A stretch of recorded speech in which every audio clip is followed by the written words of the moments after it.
हरीशचंद्र कुशवाहा, आप सभी का हरीश कुशवाहा यूट्यूब चैनल में आपका स्वागत करता हूँ।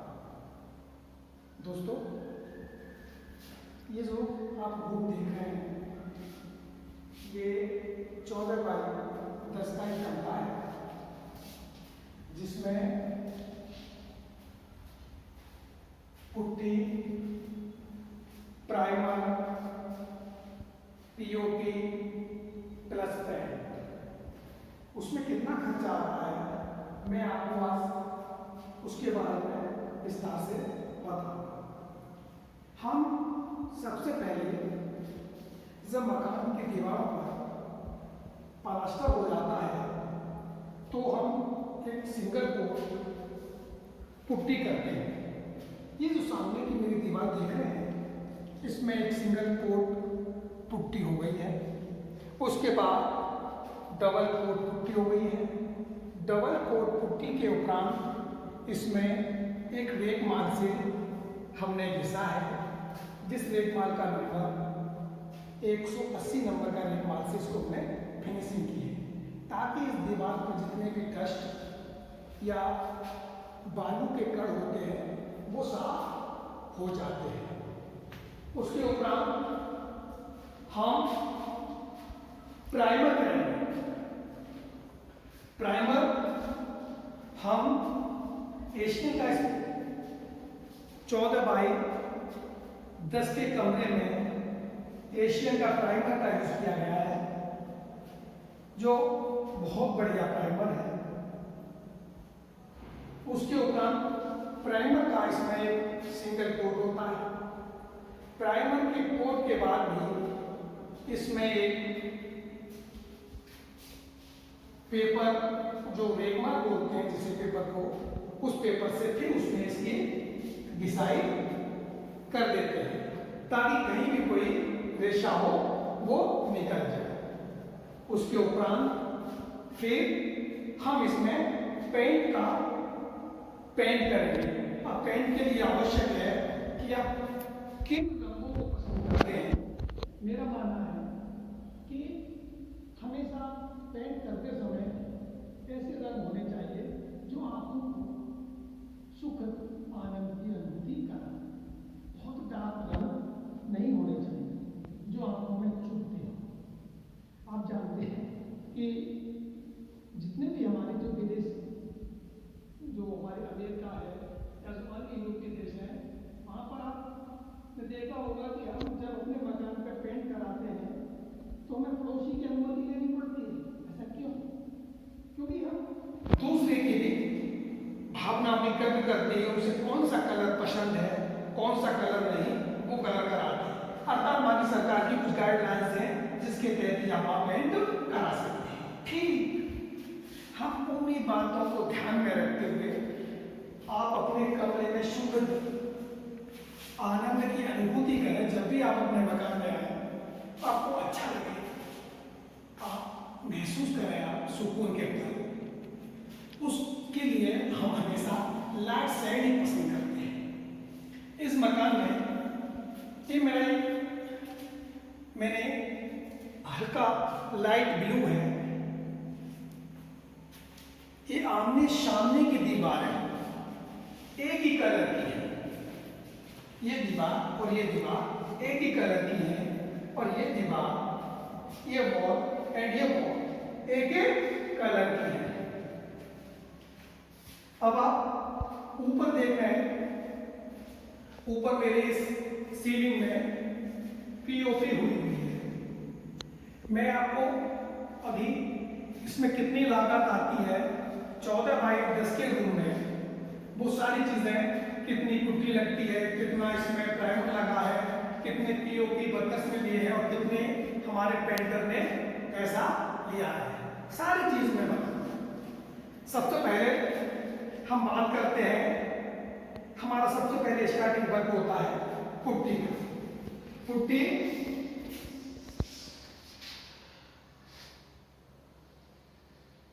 हमारी, अभी मैं बताता हूँ, हमारी 1 किलो पुट्टी में हमारा 15 से 17 वर्ग फीट एरिया कवर करता है। आप ये मानना है कि जब भी आप पुट्टी कराएं तो पुट्टी का जो एरिया है, पुट्टी की जो बैग्स आते हैं 20 किलो और 40 किलो में, उसकी 1 किलो पुट्टी आपके 15 से लेकर 17 वर्ग फुट एरिया को कवर करेगी। तो ये जो मेरा एरिया है पूरा, इसमें डबल कोट पुट्टी में आप ये मान के चलिए कि मेरी 40 और 20 60 केजी, डबल कोट पुट्टी में 60 केजी पुट्टी लग गई। हर पुट्टी का जो 40 केजी की जो पुट्टी आती है, बोरी आती है, बैग्स आता है, वो 800 रुपए का है, और 20 रुपए का जो बैग्स आता है वो 450 रुपए का है। इस प्रकार ये 1200 साढ़े 1200 रुपए इसमें पुट्टी का खर्चा हो गया। इस 14 बाई 10 के कमरे में पुट्टी का खर्चा 1250 रुपए। दोस्तों अब बात करते हैं पीओपी की। जो पीओपी के जो मेरा पेंटर था, बड़ा अच्छा वर्कर्स था, उससे मेरा एक पूरे ठेका था पुट्टी करने के लिए 26 रुपए वर्ग फीट। इस मेरी पूरी जो सीलिंग आपको दिखाई दे रही है, इस सीलिंग का एरिया क्षेत्रफल 14 बाई 10, 14 बाई 10 से इसका क्षेत्रफल हो गया 140 वर्ग फीट। 140 वर्ग फुट इस सीलिंग का क्षेत्रफल हो गया। अब 140 गुणा 26, 140 गुणा 26 अर्थात 3640 रुपए इसके पीओपी का खर्चा हुआ। इस रूम का पीओपी का खर्चा 3640 रुपए, पुट्टी का खर्चा 1250 रुपए। अब बात करते हैं पेंट की, प्राइमर जी। अब प्राइमर भी लगाइए। देखिए प्राइमर 1 लीटर में प्राइमर का जो क्षेत्रफल है, प्राइमर कितना कवर करता है?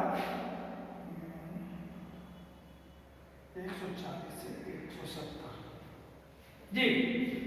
प्राइमर 1 लीटर में 140 से लेकर 170 वर्ग फीट एरिया कवर करता है। ये जो इस पूरे कमरे में जो प्राइमर हुआ है वो सील पर भी हुआ है, प्लस ये जो 4 बाल हैं, 4 बालों पर हुआ है। इस प्रकार इस पूरे कमरे में जो प्राइमर लगा है वो 5 लीटर प्राइमर लगा है। इस कमरे में 5 लीटर प्राइमर लगा है, जिसकी कॉस्ट 1 लीटर को, मैंने भी जो बात की थी प्राइमर के लिए, जो एशियन का पेंट का 20 लीटर की जो बुकेट आती है प्राइमर की, वो 1900 रुपए की है। 1900 रुपए की जो 20 लीटर की बाल्टी, अगर हम 1 लीटर का हिसाब निकालें तो 1 लीटर 95 रुपए की पड़े, अर्थात तो 5 लीटर मेरी, मैं भी बताता हूँ जी, 95 गुणा 5, 475।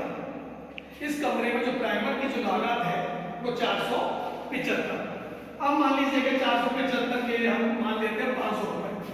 इस कमरे में जो प्राइमर की कीमत 500 रुपए। अब प्राइमर हो गया, प्राइमर हो गया 500 रुपए, पेंट हो गया, पेंट नहीं बता मेरे है ना जी। अब पेंट की बात करता है। देखिए ये जो बात है इसमें टेल्स लगे हैं, टेल्स 2 बाई 2 के मेरे टेल्स हैं। ये 7 टेल्स हैं, 1 3 4 5 6 7 अर्थात 2 दूनी 2 सत्ते 14 फीट। ये मेरी जो वॉल है ये 14 फीट लंबाई की है और इसकी जो ऊंचाई है वो 11 फीट है। इसकी ऊंचाई सीलिंग का 11 फीट है अर्थात 14 गुणा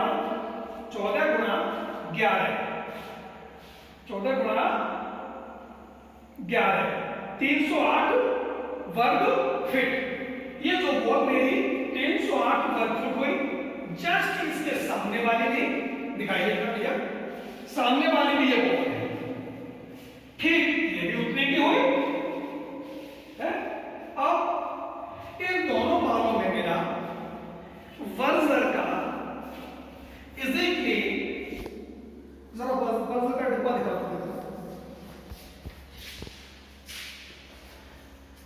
ये जो बर्जर का ये आप देख रहे हैं बर्जर का इजिकली इसमें 2 लीटर का पेंट लगा। 1 लीटर 320 रुपए, 15 रुपए का उसने रंग का चार्ज लिया। 320 प्लस 15 335 रुपए, 335 के ये 2 डब्बे अर्थात 670 रुपए। इन दोनों बालों में 670 रुपए का बर्जर इजिकली पेंट लग गया और इस दीवार में इन 2 लीटर पेंट ने 3 टाइम इसमें इसके 3 कोट हो गए। इसके सिंगल कोट, डबल कोट और तीसरा कोट। ये जो आप देख रहे हैं इस दीवार की जो स्मूथ है इसकी कितनी चिकनी दिखाई दे रही है। ये 3 कोट हुए हैं इसके, इस पूरी दीवार के ये 3 कोट हुए हैं। अब ठीक जस्ट इसके अपोजिट वाली दीवार, इस दीवार में आप देख रहे होंगे ये मेरा एक अटेंड डोर है, डोर के साथ कुछ ये खिड़की है अर्थात इसका कुछ एरिया, ये कुछ एरिया कम है। इस वॉल में वो मेरा जो 308 वर्ग फीट एरिया था जो बड़ी दीवारों का, इन दीवारों में इसमें और इन दोनों आमने सामने दीवारों में 1 लीटर बर्जर का इजिकली लगा है। कहने का तात्पर्य है 14 बाई 10 के कमरे में 3 कोट पेंट के लिए बर्जर इजिकली के 3 डब्बों का प्रयोग हुआ है 3 कोट के लिए। कुल मान लें हम, अगर हम ये देख लें कि अब पेंट का आकार हो गया। अब पेंट कितने का लगा? पेंट 965 रुपए, इसमें पेंट लगा 965 रुपए का। अब तीनों को जोड़ लें दोस्तों, देखिए इसमें कितना खर्चा लगा। अभी मैंने लेबर का चार्ज नहीं किया, लेबर चार्ज नहीं किया है। मैं अभी पेंट नंबर 1, पुट्टी, इधर प्राइमर, पीओपी, पेंट, इनको जोड़ता हूं। देखिए 1250 प्लस 500 रुपए प्राइमर प्लस अब पेंट 965, उसे हम 1000 मान लेते हैं। 965 950 कर लो, 950 प्लस हो गया पेंट और प्राइमर हो गया। अब पीओपी का, पीओपी में भी जितने भी मेरे सेट हो रहे हैं, इसी मैंने जो वॉल पर जो पेंट किया था उसी से मैंने सेट बना दिए, उस पर कोई मैंने कलर नहीं लगाया। अब पीओपी के लिए जो पैसा कितना लगा था ये बता देता हूँ। मैं परकस लिया था 140 फीट मेरे ऊपर की सीलिंग है, 26 रुपए वर्ग फीट के हिसाब से 3640 रुपए बने, उसे भी जोड़ देते हैं 3640 प्लस। अब देखिए मेरे यहाँ जो लेबर कार्य कर रही है, इस पूरे कमरे में मेरा जहां तक संभावना है कि वो 4 दिन लगा लेंगे। इस कमरे में 2 लेबर ने काम किया है। एक लेबर का 4 रुपए लेबर 800 रुपए, 8 चौक 32, 3,200 रुपए 4 दिन के। मैं उनको 3,500 मान लेता हूं, 3500 रुपए जोड़ लेते हैं प्लस 3,500, ये सब आ गया 9,850 रुपए। 9,850 9,850 को हम इसे एक राउंड फिगर में 10,000 रुपए मान लेते हैं। अर्थात इस पूरी 14x10 कमरे की primer, putty, paint, POP charge and paint charge का खर्चा 10,000 रुपए आएगा। देखिए दोस्तों, अब 10,000 रुपए में इस कमरे का पूरा कितना क्षेत्रफल है वो भी बात करते हैं। इस कमरे का जो मैं सीलिंग का इस्तेमाल, देखिए ये 668 वर्ग फीट है, 668 वर्ग फीट है। अगर मैं 10,000 में 668 का भाग दे दूं 10,000 डिवाइड बाई 668, तो ये आ गया 14 रुपए 97 पैसे। अर्थात एक वर्ग फीट एरिया, अर्थात एक वर्ग फीट एरिया 15 रुपए, एक वर्ग स्क्वायर वर्ग फीट एरिया 15 रुपए चार्ज है। अब आप बड़ी खूबी से किसी भी जहां भी आप पेंट कराएंगे, आप पूरे एरिया को देखेंगे और देखेंगे कि हमारा कितना एरिया है। उस एरिया में आप 15 रुपए का गुणा कर देंगे, 15 रुपए का गुणा कर देंगे तो उसका पूरा खर्चा निकल आएगा। जैसे भी मैंने बताया था कि इस रूम का 668 वर्ग फीट एरिया है, 15 से जब उसका गुणा करेंगे हम तो 10,200 रुपए 10,020 के आसपास आएगा। ठीक दोस्तों, बड़ी इसमें महत्वपूर्ण बात है, जब भी आप प्रथम कोट पुट्टी कराएं और आप सीलिंग भी बनवाते हैं, तो सीलिंग पर पीओपी बनवाते हैं, तो पीओपी की जो बॉर्डर पे जो आपको मैं बताता हूं, ये जो पॉइंट है ये जो दिखाई दे रहा है, इसमें मुझे बड़ी परेशान हुई। मेरे यहाँ जो काम करने वाले लोग थे, पीओपी वालों ने डायरेक्ट सीलिंग तक कर दी। जब पीओपी वाला आया तो उसने कहा कि ये आपने क्या करा दिया वहां, क्योंकि पीओपी पर पुट्टी पर पीओपी अच्छी पकड़ नहीं करती है। तो मुझे ग्राइंडर से ये सारी कोई 5-5-6 इंच जगह कमरे की चारों तरफ की मुझे ग्राइंडर से साफ करानी पड़ी। मेरा आपसे अनुरोध है कि जब भी आप पुट्टी कराएं तो किसी भी बाल को छत तक ना लेना, पुट्टी छत से 6 इंच जगह छोड़ दें, ताकि वहां पर जो भी व्यक्ति पुट्टी करे, पीओपी करे, तो पीओपी करते समय जो अपनी डिजाइन बनाए वो अच्छी तरह से ग्रिपिंग कर ले, क्योंकि पीओपी पुट्टी पर पकड़ नहीं करती। इसलिए और पहला कोट करने के बाद कर देंगे तो पुट्टी के कहीं भी निशान अगर दीवार पर पड़ जाते हैं तो वो आराम से इजीली साफ हो जाते हैं। क्योंकि मेरी भी जो दीवारें हैं, इन दीवारों पर पीओपी करने से पहले सिंगल कोट पुट्टी मैंने खिंचा दी थी। दोस्तों, फिर मैं आपको मेरी 2 वर्ष पहले यूट्यूब पर एक चैनल वो वीडियो पड़ी हुई है सीढ़ियों के बारे में, आरसीसी स्टेयर फ्रेम केस। मैं उन्हें उसमें कुछ संशोधन करके आपको पूरी सीढ़ी के बारे में बताऊंगा कि उसे कैसे बनाते हैं, कहाँ पर गलतियां होती हैं और कैसे उसे गलतियों को दूर करते हैं। क्योंकि मकान बड़ी मुश्किल से बनता है। मकान हर व्यक्ति की अपनी एक आशा होती है कि उसका मकान एक जिंदगी में मकान बना ले, और मकान भी ऐसा हो जिसमें उसे ऐसा लगे कि हर बिंदु पर वो परफेक्ट है। कभी जब किसी मकान में कहीं कोई गलती हो जाती है तो उसे बड़ा परेशानी होती है। बार बार सीढ़ियों की कितनी ऊंचाई होनी चाहिए, कितना उसका पैदावा होना चाहिए, बड़ा इजीली स्मूथली हम जब छत पर चढ़े ऊपर सेकंड फ्लोर पर तो बड़ा अच्छा लगता है।